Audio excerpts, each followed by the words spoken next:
Hello, I'm Paul Anderson, also known as Dr. TLUD. I'd like to talk to you for a few minutes about how TLUD microgasifier cook stoves could be of significant use for you in Haiti. This is the top-lit updraft, also known as TLUD, microgasification of dry biomass, such as corn cobs, wood chips, small twigs, reeds, and many other different types of things, including briquettes and pellets. And I have in front of me here two variations of it. One of the units, which is most described in the literature, is this one here, which is called the Champion stove. It has a tripod. The TLUD part down in here operates, and it will slide in underneath here and give the flame up underneath the pot coming in through this zone into here. A very recent addition to the variety of designs for TLUD cook stoves is called the TChar unit. This is the TChar Basic. The T stands for TLUD, or top lit updraft, and the char stands for a charcoal stove, which is actually the base.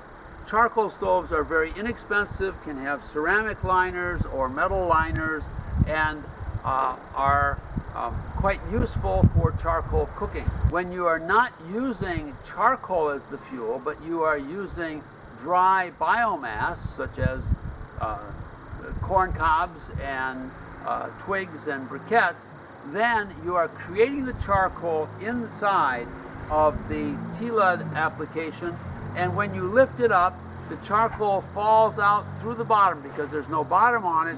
That charcoal remains here inside the charcoal burner, and you're able to put up the pot supports and to put the pot back down on top of it to continued cooking. Haiti has a strong tradition of charcoal cooking.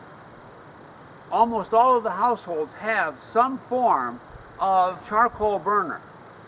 The top unit here, which could be made quite easily in the country, would be the way to allow charcoal cooking to be continued at the end of the cooking, and yet have the high heat, the stronger flame associated with the TLUD stove early on in the cooking, and all of that without using charcoal, which is causing the destruction of the forest and your biomass. And the people who would be involved in the charcoal production would become suppliers of fuels for the TLUD stoves in the cities as well as in the countryside.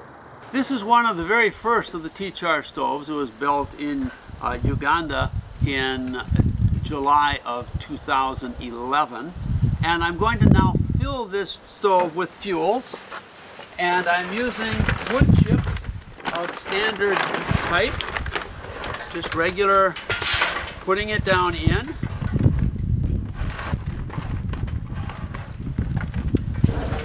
Having placed the fuel inside the top, making this a fully functional top-lit updraft stove, the primary air enters the bottom, comes up through the grate of the charcoal stove upward through the fuel, and it will burn then the starter material, which I'm placing at the top. This is some of the same type of wood chips, but I have placed a little bit of lighter fluid on it for charcoal fire lighters. It could be other things. There's ways you can light it also with paper. A match, lighting the starter material all around the top. Notice that there's been no smoke. This particular unit uses a concentrator disc, which is set into position here to help bring the gases into the center and to stimulate the mixing of the secondary air with the gases that are coming up for burning. Pyrolysis will progress downward through that bed of wood chips and giving gases that are going to come up and be burning at the top. Once the pyrolysis reaches the bottom, at that time this yellow flame will disappear. We will be watching for that. and then we will have just the charcoal that's in there, at which time we can remove the top section, all of the charcoal falls down in, and we can continue cooking with it as a charcoal stove.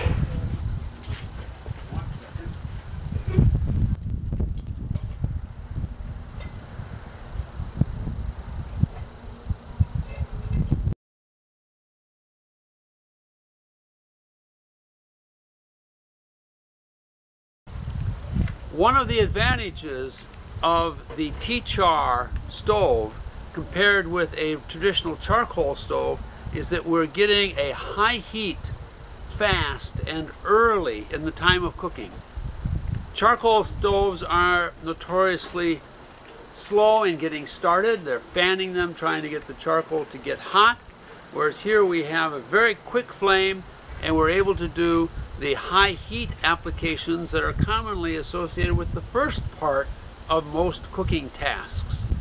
Later on, when we have transitioned to the charcoal stage, we will then use the charcoal, which is already hot, no need to restart it. That charcoal will serve more for the simmering or the low heat stages that are common with cooking. This is a smoke burning stove. It creates gases, which you could call smoke, down in its insides in the reactor, and then those gases are combusted up near the top.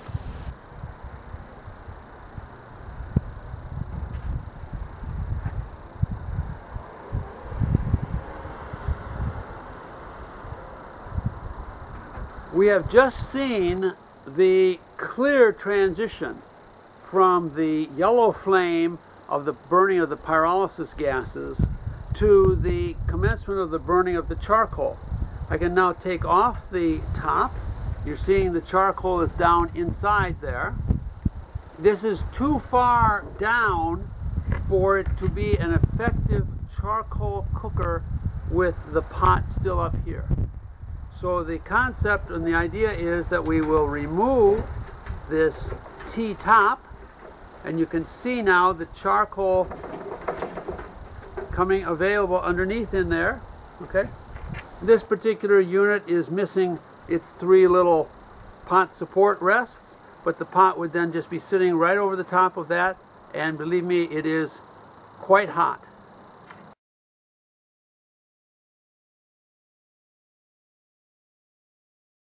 This is a ceramic charcoal burning stove that came from Haiti. I have added to it a little bit of wire mesh, which is to keep the charcoal pieces from falling through the holes here. Here we have three quite typical charcoal burning stoves purchased at marketplaces in different countries. Another construction variation of charcoal stoves is to have rebar, metal rods, thick rods, placed across through as to form the grate inside of it. And some of them have no attempt to control the air, some of them do. We're cutting back on the amount of air that would be able to come through it. These are how the pots then would come on and be supported. This is an EnviroFit model 2200, and it has a finer mesh put onto it to keep smaller char from falling through. In Uganda in June of 2011, this T-top was created to fit over an EnviroFit model 2200 and to then function with its own, the EnviroFit unit, as a TChar. This same T base from Haiti can be used with a larger T-top.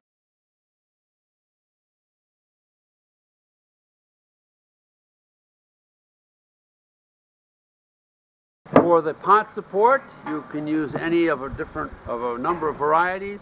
This is off of a kitchen stove. This one here comes from EnviroFit, and there are ones that can be welded together with using rebar. The stability of this stove is quite solid. we're looking at having a clamp, 2 or 3 clamps that will come down on it so that the entire unit would be held together. However, it is not intended to pick up the entire unit by this handle, considering that the base is heavy of ceramic. I hope it is clear from the videos how the TLUD technology, and especially the TChar design, can be appropriate for cook stoves in Haiti. I look forward to the opportunity of working with you to setting up companies and entities inside of Haiti. All of the technology is in the public domain. It can be freely copied, and I believe that this could be a significant step to help make Haiti a more energy independent country. Thank you.